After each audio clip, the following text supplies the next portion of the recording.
ایک عورت کی عزت پر راجہ دار ہندو نے حملہ کیا. محمد بن قاسم بچانے آئے.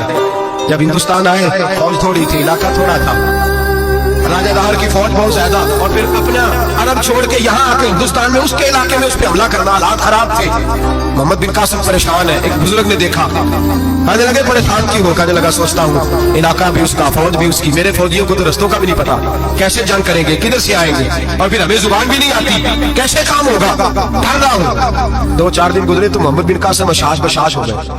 وہ بزرگ کہنے لگے خیر ہے, بڑے مطمئن ہو گئے ہو. کہنے لگے بس راجہ دار ہم سے مقابلہ نہیں کر سکتا, راجہ دار ہمارے مقابلے میں کھڑا نہیں ہو سکتا.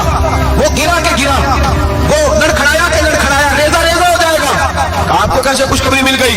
کہنے لگے مجھے پتا چلا ہے کہ راجہ دار ذہن کا گندا ہے, وہ تو چچا کی بیٹی کو نہیں چھوڑتا, ماموں کی بیٹی کو نہیں چھوڑتا, خالہ کی بیٹی کو گندی نظر سے دیکھتا ہے. جس کا ذہن گندا ہوتا ہے وہ کسی کا مقابلہ نہیں کر سکتا. ہمیں فتح ہوگی, فتح, وہ گرے گا. اور بزرگ کہتے ہیں میں سمجھ گیا کہ واقعی سے فتح ہوگی. آج کشمیر کیوں آزاد نہیں ہو رہا, فلسطین میں آگ کیوں لگی ہوئی ہے؟ مسلمان جب تک ذہن کا گندا ہے کمزور ہے, جب تک ذہن کا ناپاک ہے کمزور ہے.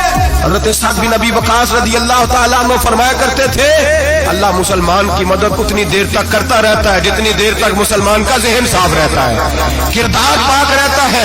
آج